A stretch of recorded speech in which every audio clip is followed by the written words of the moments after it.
Que signifie le fait de voir des mains dans son rêve? Comme vous le savez toujours, les rêves sont importants parce que le Seigneur parle à travers des songes également et des visions.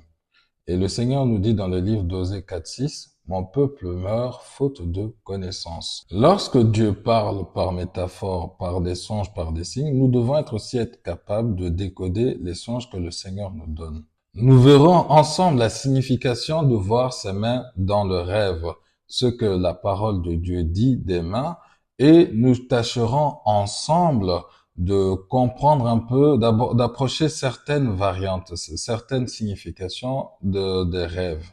Ensuite, nous verrons comment il faut prier lorsque nous nous trouvons dans ce type de situation. Donc, restez jusqu'à la fin car le Seigneur va vous bénir. Lorsque nous voyons dans nos rêves ou nos songes des mains, cela nous renvoie à l'activité, au travail, à ce que nous entreprenons.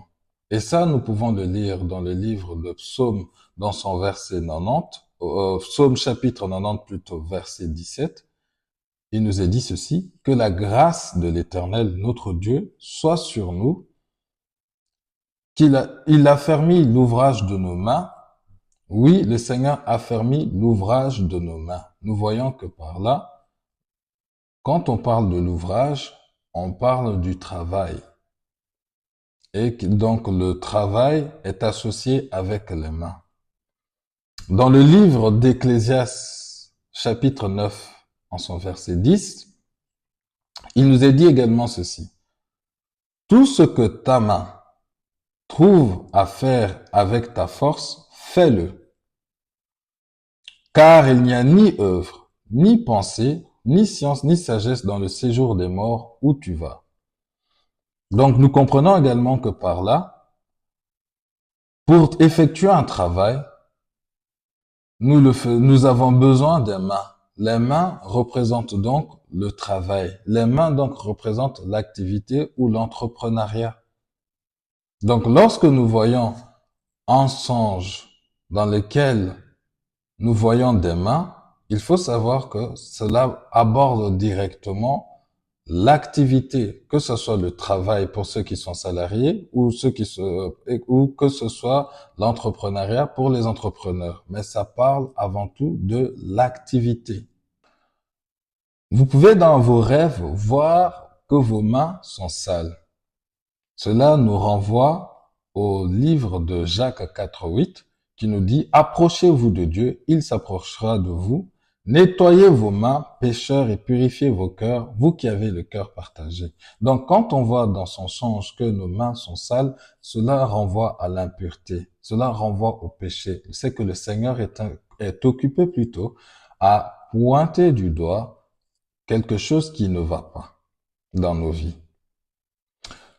Les mains peuvent être aussi dures ou noires dans le songe, c'est-à-dire noires comme du charbon, et qu'on ne parvienne même pas à distinguer la paume de la main.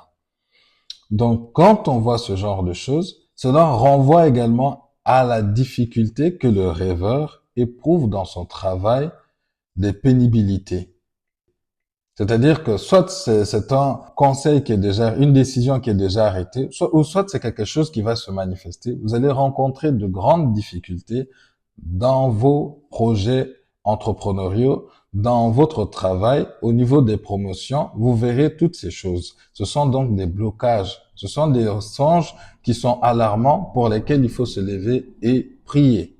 Nous pouvons également voir dans nos rêves que nous avons de la matière fécale sur les mains. Cela renvoie à la malédiction. Et ça, j'avais déjà abordé cela dans une précédente vidéo, lorsque nous parlions du fait de voir de la matière fécale dans les songes. C'est un très mauvais songe, c'est un très mauvais rêve pour lequel, en tant qu'enfant de Dieu, nous devons immédiatement rentrer en prière et pour détruire les œuvres du diable, détruire ce qui a été arrêté contre nos vies. Il nous arrive par moments de voir dans nos songes que certaines parties de nos corps sont amputées. Ce sont des songes graves pour lesquels il faut prier parce que chaque membre du corps a une fonction bien spécifique. Il en est de même pour les mains. À partir du moment où vous voyez vos mains qui sont amputées dans vos songes, il faut prier. Cela veut dire que quelque chose vous a été volé dans vos activités. Il va y avoir un gros ralentissement, un gros blocage. Vous risquez de perdre beaucoup. Donc voilà pourquoi il faut se lever dans la prière, intercéder, prendre autorité et détruire, renverser ce que Satan et son armée ont déjà arrêté comme dessein contre vous. Vous pouvez également, une autre variante qui est positive, vous pouvez également vous voir être en train de prier, d'imposer des mains sur la tête des personnes. Cela renvoie par exemple au fait que le Seigneur est en train de vous montrer que vous avez reçu le don de guérison. Vous devez donc, en tant qu'enfant de Dieu, continuer dans la prière, certes, mais par la foi, commencer aussi à prier pour les malades. Souvenez-vous qu'en tant qu'enfant de Dieu, nous n'avons pas à lutter contre le sang et la chair, c'est-à-dire contre l'être humain.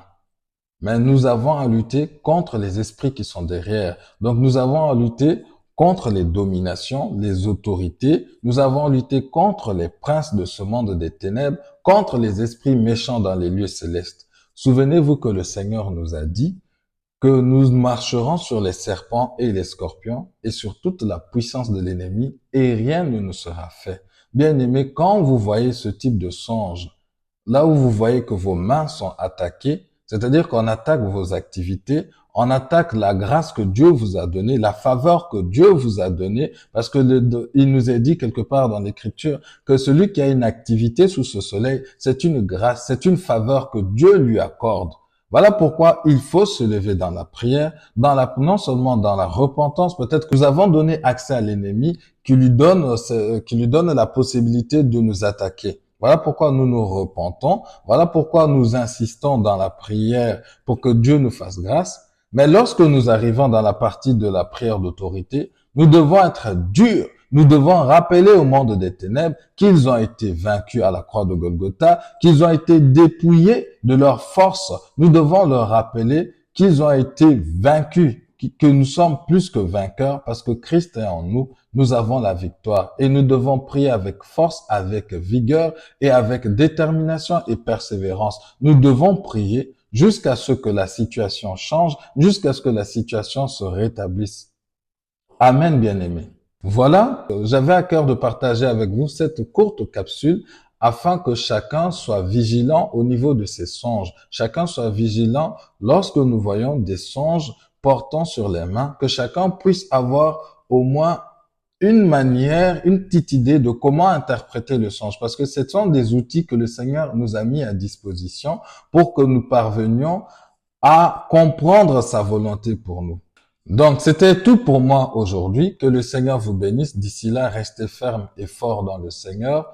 Nous nous reverrons très bientôt pour d'autres songes. Soyez bénis. N'hésitez pas à écrire et à commenter, à partager, surtout à partager massivement pour que d'autres enfants du Seigneur puissent en profiter. Ne gardez pas cela pour vous. Ne soyez pas égoïstes. Soyez bénis donc et à très bientôt pour d'autres explications de songes.